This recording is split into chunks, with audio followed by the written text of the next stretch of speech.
Hello friends, welcome to our YouTube channel. ನೋಡಿ, ಯಾರ್ಯಾರೆಲ್ಲ competitive ಎಕ್ಸಾಮ್ನ ಓದ್ತಾ ಇದ್ದೀರಿ, ನಿಮಗೆಲ್ಲರಿಗೂ ಕೂಡ KPSC ಒಂದು ಪ್ರಕರಣವನ್ನು ತಿಳಿದುಕೊಳ್ಳಲೇಬೇಕು.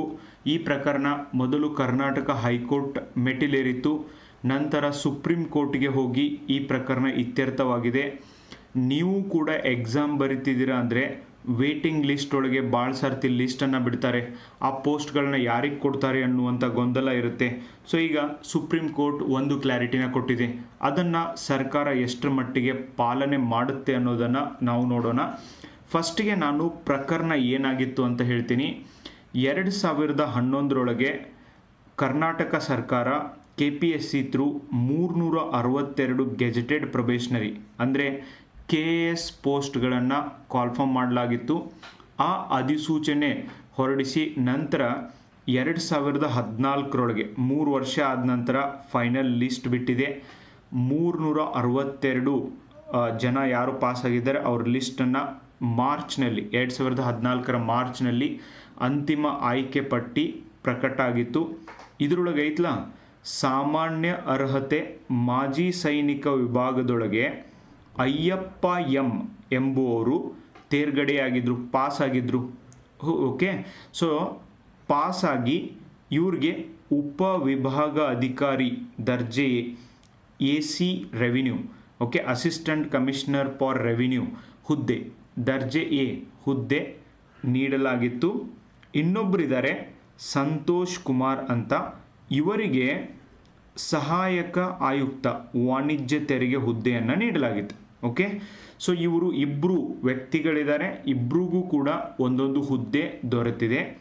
ಆದ್ರೆ ಇಲ್ಲಿ ಏನಾಗ್ತೈತೆ ಅಂದ್ರೆ ಅಯ್ಯಪ್ಪ ಅವರು ಕಡ್ಡಾಯ ವೈದ್ಯಕೀಯ ಪರೀಕ್ಷೆಗೆ ಹಾಜರಾಗಿರಲಿಲ್ಲ, ಅಂದ್ರೆ ಮೆಡಿಕಲ್ ಟೆಸ್ಟ್ ಇರ್ತೈತಿಲ್ಲ ಅದಕ್ಕೆ ಹಾಜರಾಗಿರಲಿಲ್ಲ. ಹಾಗೂ ಪೊಲೀಸ್ ವೆರಿಫಿಕೇಷನ್, ಪೊಲೀಸ್ ದೃಢೀಕರಣ ನಡೆಸಿರಲಿಲ್ಲ. ಜೊತೆಗೆ ಕರ್ತವ್ಯಕ್ಕೆ ವರದಿಯನ್ನು ಮಾಡಿಕೊಂಡಿರಲಿಲ್ಲ. ಓಕೆ, ಇವರು ಕರ್ತವ್ಯಕ್ಕೆ ಜಾಯಿನ್ ಆಗಿರಲಿಲ್ಲ, ಆ ಜಾಬ್ಗೆ ಜಾಯಿನ್ ಆಗಿಲ್ಲ. ಈ ನಡುವೆ ಸಂತೋಷ್ ಕುಮಾರ್ 2022 ಸೇವೆಗೆ ವರದಿಯನ್ನು ಮಾಡಿಕೊಂಡಿದ್ದಾರೆ. ಹೌದು, ಇಸ್ ಇಟ್ ಕ್ಲಿಯರ್? ನಂತರ ಮೆರಿಟ್ ಆಧಾರದಲ್ಲಿ ತಮಗೆ KS ಹುದ್ದೆ ನೀಡಬೇಕು ಎಂದು ಸಂತೋಷ್ ಅವರು ಸಿಬ್ಬಂದಿ ಮತ್ತು ಆಡಳಿತ ಸುಧಾರಣಾ ಇಲಾಖೆಗೆ ಮನವಿಯನ್ನು ಮಾಡಿಕೊಂಡಿದ್ರು. ಸೊ ನಂತರ ಕರ್ನಾಟಕ ಗೆಜೆಟೆಡ್ ಪ್ರೊಬೇಷನರಿ ನೇಮಕಾತಿ ಸ್ಪರ್ಧಾತ್ಮಕ ಪರೀಕ್ಷೆಗಳ ಮೂಲಕ ನೇಮಕಾತಿ ನಿಯಮಗಳು 1997 ನಿರೀಕ್ಷಣಾ ಪಟ್ಟಿ ಎಂಬ ಪರಿಕಲ್ಪನೆ ಇಲ್ಲ ಎಂಬ ಕಾರಣವನ್ನು ನೀಡಿ ಈ ಮನವಿಯನ್ನು ಇಲಾಖೆ ತಿರಸ್ಕರಿಸಿತ್ತು. ಓಕೆ, ಸೊ ಈಗ ಇವರಿಗೆ ACCT ಕಮರ್ಷಿಯಲ್ ಟ್ಯಾಕ್ಸ್ ಏನು ಬರುತ್ತೋ ಅದು ಸಿಕ್ಕಿದೆ. ಆದರೆ ಅವ್ರು ಕೇಳ್ತಾ ಇರೋದು AC ರೆವಿನ್ಯೂ ಕೊಡ್ರಿ ಅಂತ.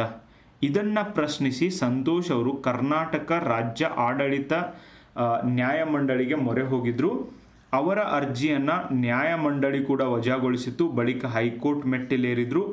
ಅರ್ಜಿಯನ್ನು ಇವನ್ KS ಹುದ್ದೆಗೆ ಪರಿಗಣಿಸಬೇಕು ಅಂತ ಹೇಳಿ ಹೈಕೋರ್ಟ್ ಆದೇಶ ನೀಡಿತು. ಇವರಿಗೆ KS ಹುದ್ದೆಯನ್ನು ಕೊಡಬೇಕು ಅಂತ ಹೈಕೋರ್ಟ್ ಆದೇಶವನ್ನು ಹೊರಡಿಸಿತು.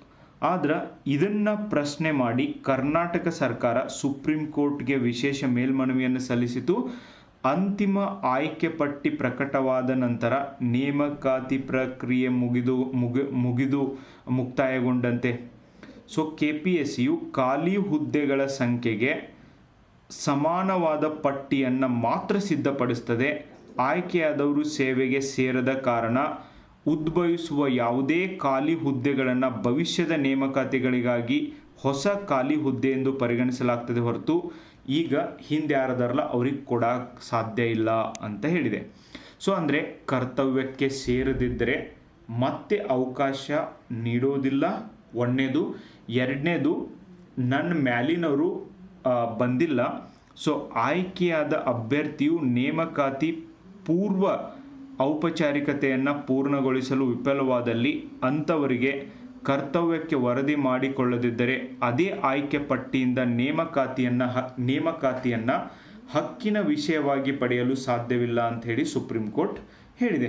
ನೋಡಿ, 2010 ಬ್ಯಾಚ್ ಕಂಪ್ಲೀಟಾಗಿ ಕಿತ್ತೊಗಿಬೇಕು, ಇವ್ರಿಗೆ ಯಾರಿಗೂ ಜಾಬ್ ಕೊಡಬಾರ್ದು ಅಂತ ಹೇಳಿ ಇದೇ ಸುಪ್ರೀಂ ಕೋರ್ಟ್ ಕೊಟ್ಟಿರುವಂಥ ಜಜ್ಮೆಂಟನ್ನು ಉಲ್ಲಂಘನೆ ಮಾಡಿ ಕರ್ನಾಟಕ ಸರ್ಕಾರ ಅವ್ರಿಗೆಲ್ಲರಿಗೂ ಜಾಬ್ ಕೊಟ್ಟೈತಿ ಮತ್ತು ಕೆಲವೊಬ್ಬರಿಗೆ ವಿಶೇಷ ಹುದ್ದೆಯನ್ನು ಕ್ರಿಯೇಟ್ ಮಾಡಿಕೊಟ್ಟೈತಿ. ಐ ಡೋಂಟ್ ನೋ ಇಲ್ಲಿ ಯಾವ ಆಧಾರದ ಮೇಲೆ ಸುಪ್ರೀಂ ಕೋರ್ಟ್ ಹೇಳ್ತೇವೆ. ಸುಪ್ರೀಂ ಕೋರ್ಟ್ ಈ ಥರ ಮಾಡೋದ್ರು ಎಷ್ಟು ಮಟ್ಟಿಗೆ ಸರಿ?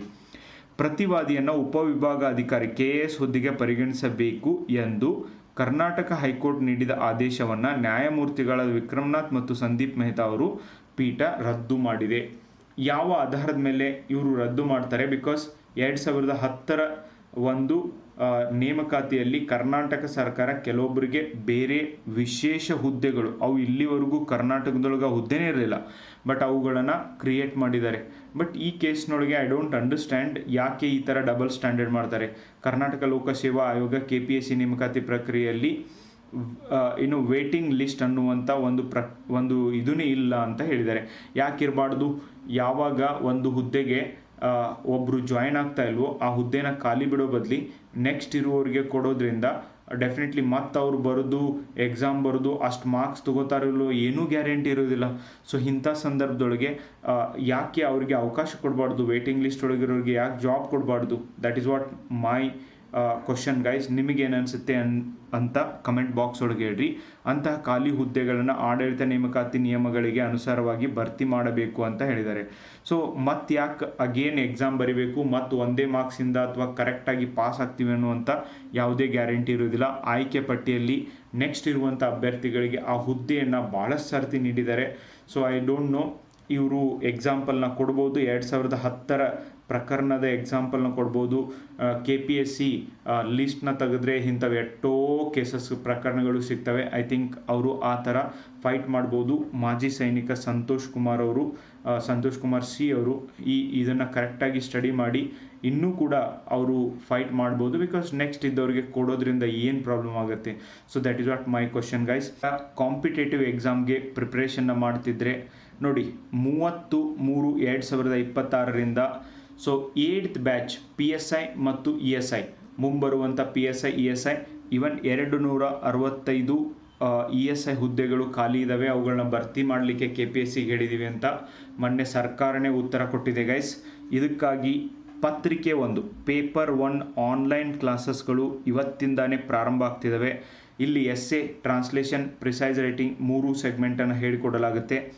1,000 ರೂಪಾಯಿ ಫೀಸ್ ಇದೆ. ಆ್ಯಂಡ್ 1 ತಿಂಗಳವರೆಗೆ ನಿಮಗೆ ಲೈವ್ ಕ್ಲಾಸಸ್ ಇರ್ತವೆ. 6 ತಿಂಗಳವರೆಗೆ ನಿಮಗೆ ಈ ಒಂದು ರೆಕಾರ್ಡೆಡ್ ಕ್ಲಾಸಸ್ಗಳು ಸಿಗ್ತವೆ. ಇದರ ಲಾಭವನ್ನು ಪಡ್ಕೊಳ್ಳಿ. ನಿಮ್ಮ ಫ್ರೆಂಡ್ಸ್ಗೂ ಕೂಡ ಇದನ್ನು ತಿಳಿಸಿ ಗೈಸ್. ಆ್ಯಂಡ್ 2 ಪುಸ್ತಕ PSI ESI ಮತ್ತು ಪೊಲೀಸ್ ಕಾನ್ಸ್ಟೇಬಲ್ 2 ಬೃಹತ್ ಪ್ರಶ್ನೋತ್ತರ ಸಂಗ್ರಹ with detailed explanation with trending topics 2025, 26, 24, 23ರಲ್ಲಿ ಯಾವ ಥರ ಪ್ರಶ್ನೆಗಳು ಬಂದಿದ್ದಾವೆ, ಮುಂದೆ ಹೆಂಗೆ ಬರ್ಬೋದು, ಯಾವ ಥರ ಓದಿದರೆ ನಿಮಗೂ ಉಪಯೋಗ ಆಗುತ್ತೆ ಅನ್ನುವಂಥ ಡೀಟೇಲ್ಡ್ ಇನ್ಫಾರ್ಮೇಷನ್ ನಿಮಗೆ ಸಿಗುತ್ತೆ. ಇನ್ನೊಂದು 15 ದಿನದಲ್ಲಿ ಇವೆರಡೂ ಪುಸ್ತಕಗಳು ನಿಮಗೆ ಅವೈಲೇಬಲ್ ಇರ್ತವೆ. ಸಬ್ಜೆಕ್ಟ್ ವೈಸ್ ಟೆಸ್ಟ್ ಸೀರೀಸ್ ಕೂಡ ಸ್ಟಾರ್ಟ್ ಆಗ್ತಾ ಇದೆ. ನಿಮಗೆ ಒಂದು ಸಿಲೆಬಸ್ ಕೊಡುತ್ತೆ, ಅದನ್ನು ಓದಿ ಬರಬೇಕು. ಇವತ್ತಿನ ದಿನಮಾನಗಳಲ್ಲಿ ಯಾವ ಥರ ಕ್ವಶನ್ ಪೇಪರ್ ಬರ್ತಿದೆ ಅದೇ ಥರ ನಿಮಗೆ ಪೇಪರ್ಗಳನ್ನ ಸೆಟ್ ಮಾಡಿರುತ್ತೆ. ಅದಕ್ಕೆ ಡೀಟೇಲ್ಡ್ ಎಕ್ಸ್ಪ್ಲನೇಷನ್ ಕೂಡ ಕೊಡುತ್ತೆ. And for the first time in Dharwad ಈ ಥರ ಒಂದು ಟೆಸ್ಟ್ ಸೀರೀಸ್ ಕೂಡ ನಾವು ನಡೆಸ್ತಾ ಇದ್ದೀವಿ. ಸಪ್ತಾಪುರ ಬಾವಿ ಹತ್ತಿರ ನಮ್ಮ ಇನ್ಸ್ಟಿಟ್ಯೂಟ್ನಲ್ಲಿ ಆಫ್ಲೈನಲ್ಲಿ ಮತ್ತು ನಮ್ಮ ಆ್ಯಪ್ ಕನ್ನಂಬಾಡಿ ಇನ್ಸ್ಟಿಟ್ಯೂಟ್ ಆ್ಯಪ್ನಲ್ಲಿ ಆನ್ಲೈನ್ ಕೋರ್ಸ್ ಕೂಡ ಇದೇ ಆ್ಯಪ್ನಲ್ಲಿ ಇವತ್ತು ಸಾಯಂಕಾಲ ಕ್ಲಾಸಸ್ ಇರ್ತವೆ. ಸೊ ನೀವು ಜಾಯ್ನ್ ಆಗ್ಬೋದು ಗೈಸ್. ನಿಮಗೆಲ್ಲ ಗೊತ್ತಿದ್ದಂಗೆ 50 ಪ್ರಬಂಧಗಳ ಕನ್ನಡ ಪುಸ್ತಕ, ಭಾಷಾಂತರ ಸಾರಾಂಶ ಬರವಣಿಗೆ ಪುಸ್ತಕ, ಇಂಗ್ಲೀಷ್ ಮೀಡಿಯಂ ಎಸ್ಸೆ ಬುಕ್ ಆಗಿರ್ಬೋದು, ಇವುಗಳೆಲ್ಲ ಮಾರುಕಟ್ಟೆಯಲ್ಲಿ ಲಭ್ಯವಿದ್ದಾವೆ. ನನ್ನ ಕಡೆಯಿಂದನೂ ಕೂಡ ನೀವು ತೆಗೆದುಕೊಳ್ಬೋದು. ಮೆಂಟರ್ಶಿಪ್ ಪ್ರೋಗ್ರಾಮ್ ಕೂಡ ಅವೈಲೇಬಲ್ ಇದೆ. ಒಂದು ಸರ್ತಿ ಜಾಯ್ನ್ ಆದರೆ ಪಾಸ್ ಆಗೋವರೆಗೂ whatever doubts you get, whatever issues you get, I am there to solve these guys. And ಇದು ಸಪ್ತಾಪುರ ಬಾವಿ ಹತ್ರ ಇರುವಂಥ ನಮ್ಮ ಆಫೀಸ್ ಆಗಿದೆ. You can come and contact at any point of time. And ನಿಮಗೆ video ಇಷ್ಟ ಆದಲ್ಲಿ ನಿಮ್ಮ ಫ್ರೆಂಡ್ಸೊಂದಿಗೂ ಕೂಡ ಶೇರ್ ಮಾಡಿ. And sharing is caring guys, do not forget. And class ಯಾರು ಜಾಯ್ನ್ ಆಗೋರಿದ್ದೀರಿ ಆದಷ್ಟು ಬೇಗ ಜಾಯ್ನ್ ಆಗಿ ಅಂತ ಹೇಳಿಕ್ಕೆ ಇಷ್ಟಪಡ್ತೀನಿ. ಜಾಯ್ನ್ ಆದವರು ಕಂಪಲ್ಸರಿ ನನಗೆ ವಾಟ್ಸಪ್ಪಲ್ಲಿ ಮೆಸೇಜ್ನ ಕಳಿಸಿ 7892086178 ನಿಮ್ಮನ್ನು ಒಂದು ವಾಟ್ಸಪ್ ಗ್ರೂಪ್ಗೆ ಆ್ಯಡ್ ಮಾಡ್ತದೆ. ಏನು ಕ್ಲಾಸ್ ಟೈಮಿಂಗ್ ಇರ್ತದೆ, ಏನಾದರೂ ಬದಲಾವಣೆ ಆದರೆ ಅಲ್ಲಿ ನಾನು ನಿಮಗೆ ಇನ್ಫಾರ್ಮೇಷನ್ನ ಕೊಡ್ತೀನಿ. Thank you so much for watching the video.